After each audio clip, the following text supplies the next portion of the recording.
In order to think about lines in 3-space, let's start in 2-space.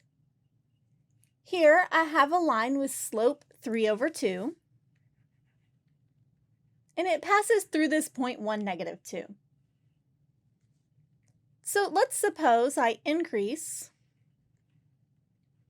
the x-coordinate by 1. So I'm just going to move 1 in the x direction. What happens to the y direction? We can see that we move 1.5. We increase y by 3/2. And this is exactly what the slope tells us. If we increase x by 1, how does y change? If instead we decrease x by -2, so this time I'm going to go over -2 in the x direction, what happens to y? We can see that y decreases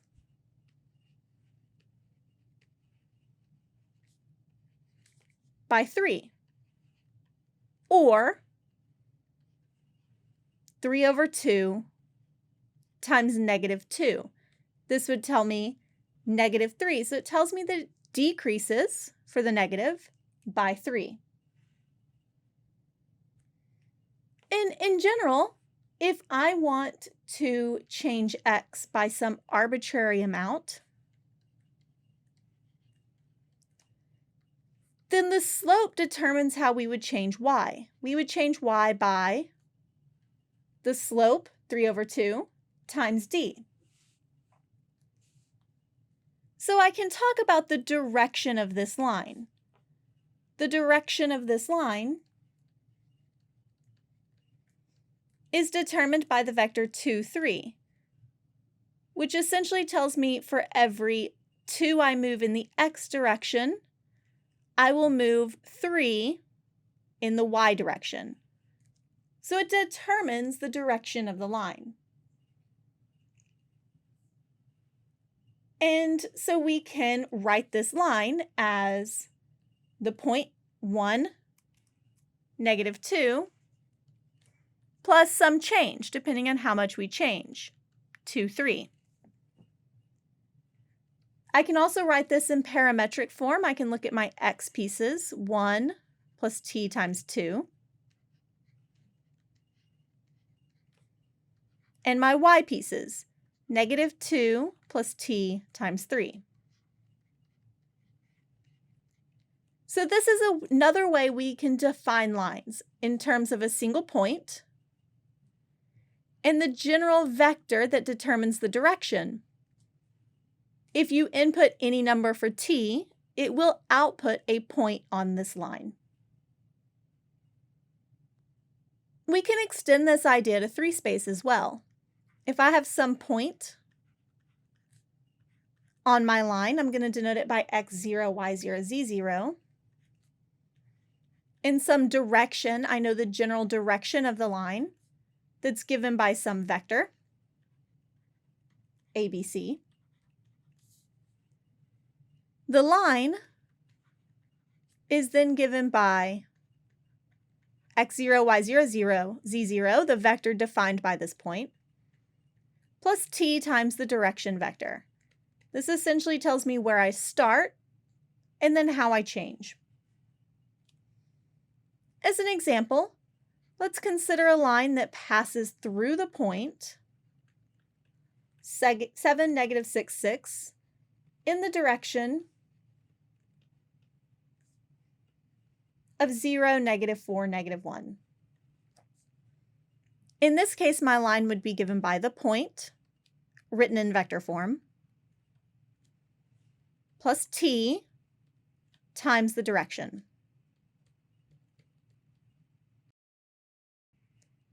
Written parametrically, I look at my individual pieces. X is 7 plus 0t, or just 7.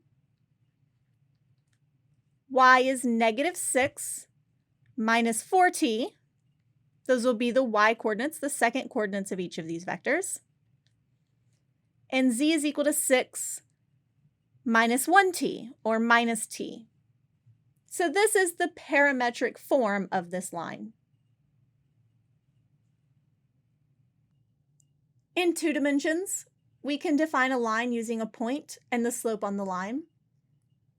We don't have slope in higher dimensions, but we can extend this idea into 3 dimensions like we saw, using a point in the direction of the line, since the direction will be kind of like the parallel to slope in 2 dimensions. But another way to define a point or a line is using 2 points.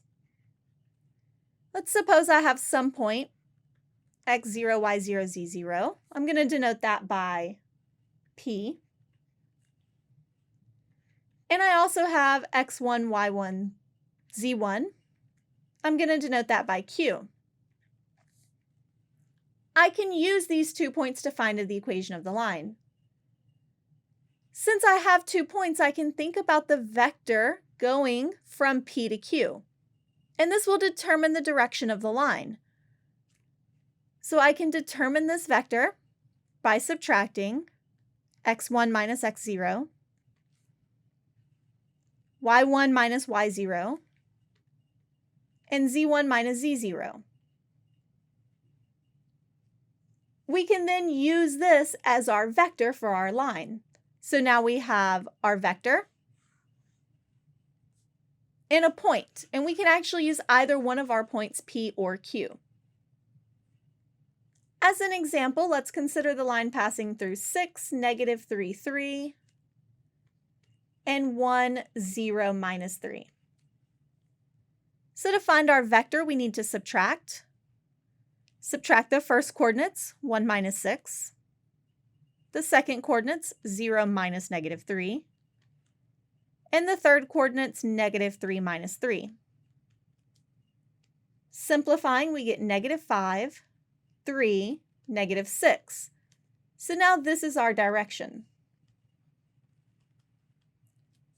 And we can use either point for our line. I'm going to use the first point just because, but it really doesn't matter which one we use.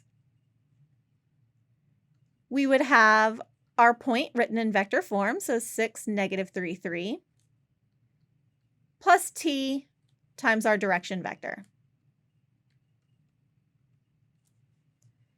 If we would have picked our other point, I would have written this as 1, 0, minus 3, plus t times negative 5, 3, negative 6. And we can see that this looks very different. These parametric equations, these vector equations for lines, are not unique. There are more than one ways to write them. If I look at this first one, I can write it as 6 minus 5t. Y is equal to negative 3 plus 3t. And z is equal to 3 minus 6t. So I have my equation of the line, but like I said, it's not unique. If I would have used my other point, which I did down here, I would have got a different set of equations that describe the same line.